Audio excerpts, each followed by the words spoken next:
अब हम देखते हैं कि हमारी इंस्ट्रक्शंस क्या हैं। तो हमने उसके लिए एक पाइपलाइन क्रिएट कर दी है कि जिसमें हमने बता दिया कि ये जो स्टेजेस हैं अलग अलग, कि पहले अगर कोई हमारा पहले काम हुआ है जब बिल्ड हुआ है उस वर्क स्पेस को क्या कर दे, क्लीन कर दे।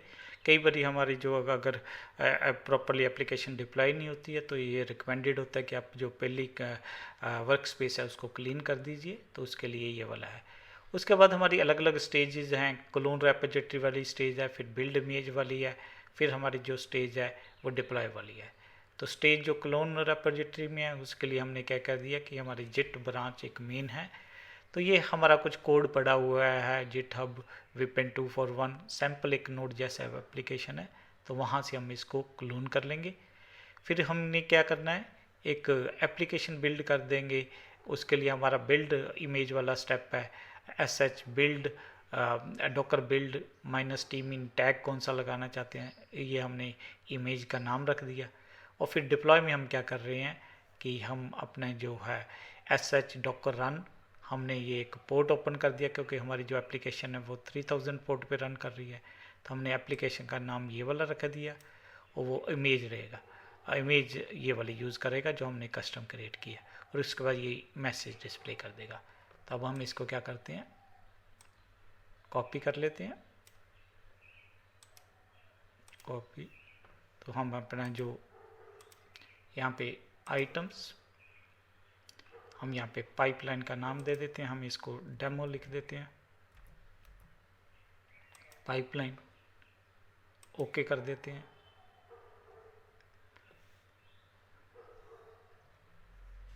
तो उसके बाद हम क्या करेंगे, ये जो कोड है उसको पेस्ट कर देंगे। तो यहाँ पे हमारे पास ये पाइपलाइन है, पाइपलाइन के अंदर जो हमारा कोड है पेस्ट, हम इसको सेव कर देते हैं।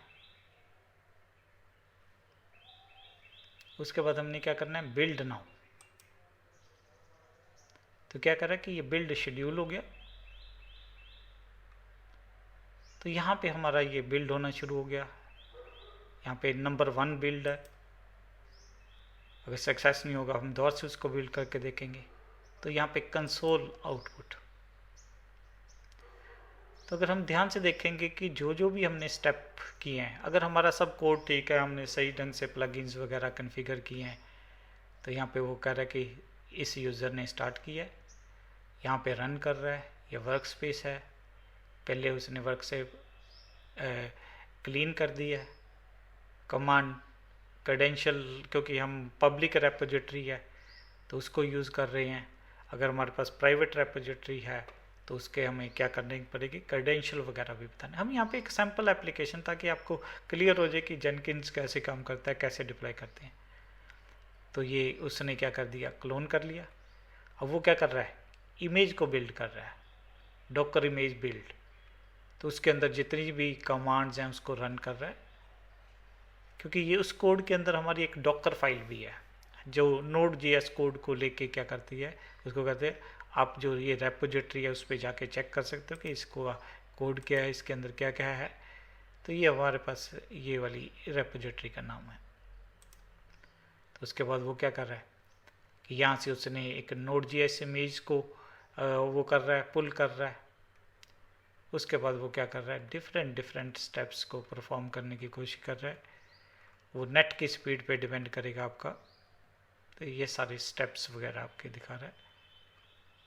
तो इतने हम उस रेपोजिटरी को भी चेक करने की कोशिश करते हैं कि हमारी वो उस रेपोजिटरी के अंदर क्या है। तो हम इसको ओपन कर लेते हैं।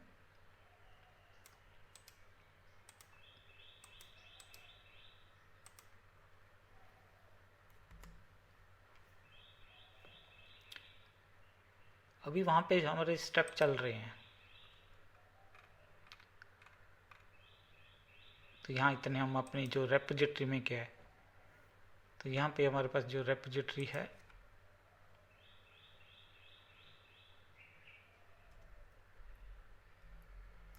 तो यहाँ पे अलग अलग हमारे पास नोड जीएस का कोड है। यहाँ पे एक डॉकर फाइल है, ये एक हमारे पास जो फाइल है जो हमारा नोड जीएस का कोड है। तो ये उसके अंदर कोड है, उसको आप चेक कर सकते हो। बट नहीं भी आपको आता ये सारी चीज़ें, तब भी आप क्या कर सकते हो, आप जस्ट हम देख रहे हैं कि जेनकिंस को कैसे यूज़ करना है उस टाइप की चीज़ें। तो डॉकर फाइल को भी अगर आप प्रॉपरली चेक करोगे तो वहाँ पे इंस्ट्रक्शन है कि आपने पहला स्टेप ये है, फिर इस डायरेक्टरी में आ जाना है, सारे पैकेजेस कॉपी कर देने हैं, ये इंस्टॉल कर लेना है कॉपी, ये वाला पोर्ट एक्सपोज कर देना है, और फिर कमांड से ये करना है। तो ये हमारी सैम्पल एप्लीकेशंस हैं जो यहाँ पे फिर चेक करते हैं। तो एक बार फिर हम अपने जो कोड है उसको चेक कर लेते हैं कि कोड में क्या था। तो कोड में कुछ नहीं है, पाइपलाइंस में आपने जितने भी स्टेप हैं, कई बार इससे भी बहुत ज़्यादा स्टेप्स हो सकते हैं, तो अपने सारे स्टेप्स, और यहाँ पे ध्यान रखना है कि ये आपने जो, क्योंकि पहले जब ये जो GitHub वगैरह उसके अंदर जो ब्रांच होती थी वो मास्टर होती थी, बट आजकल ये मेन यूज़ होती है। तो कई बार आपने देखना है ना कि आपने जो कोड है वो पुराना है, तो यहाँ पे हो सकता है जो आपकी ब्रांच आपको यहाँ पे मास्टर यूज़ करनी पड़े। बट आजकल जो नई आप अगर रेपोजिटरी बनाते हो तो वहाँ पे ये मेन ब्रांच है, तो ये कई बार ऐड करना पड़ता है। तो बिल्ड स्टेज में जो भी आपने जो आप कस्टम कमांड चलाते हो वही आप जेनकिंस को बता देते कि हमने ये वाला करना है भाई, ये करना है, तो उस हिसाब से हम, अभी हम इसकी वेट कर रहे हैं।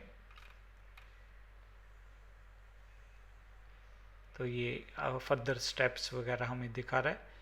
तो थोड़ी देर बाद हमारे पास क्या आ जाएगा, इसके बारे में आ जाएगा कि सारे स्टेप्स रन हो गए हैं। अगर हमने जॉब्स वगैरह को, इसको एक जगह और हम ओपन कर लेते हैं।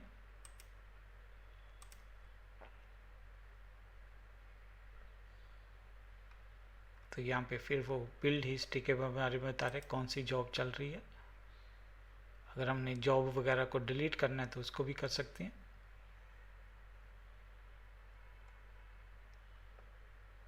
पाइपलाइन को डिलीट भी कर सकते हैं। यहाँ पे जब हम क्लिक करेंगे तो ये आपको टाइम भी बता रहा है कि क्या क्या टाइम्स इसने लिए हैं। जैसे ये स्टेप आपको दिखा रहा है कि clean works 1 second, clone repository 4 second. अभी जो इमेज को बिल्ड करने में उसको टाइम ले रहा है, बट अगर नेक्स्ट टाइम हम अगर ज़्यादा चेंजेस नहीं हैं तो बिल्ड इमेज करने में ज़्यादा टाइम नहीं लगेगा, तो इसमें वो मैक्सिमम टाइम ले रहा है। तो फिर इस पे चलते हैं। तो कंसोल आउटपुट को वो शो कर रहा है। आप उसको पॉज भी कर सकते हो अपनी जॉब को, फिर बाद में रिज्यूम कर सकते हो। तो सारी वो चीज़ें हैं। तो वापस हम यहाँ पे आते हैं। तो स्टिल हमारी जो जॉब है वो रन कर रही है। तो इसने अभी 128 पुल कर लिया। तो हम थोड़ी देर बाद वापस आएंगे तो चेक करेंगे कि हमारी ये सारे स्टेप वगैरह पूरे हो गए कि नहीं, इमेज वगैरह डिप्लॉय हो गई है कि नहीं, वो सारा कुछ हम थोड़ी देर बाद चेक करेंगे।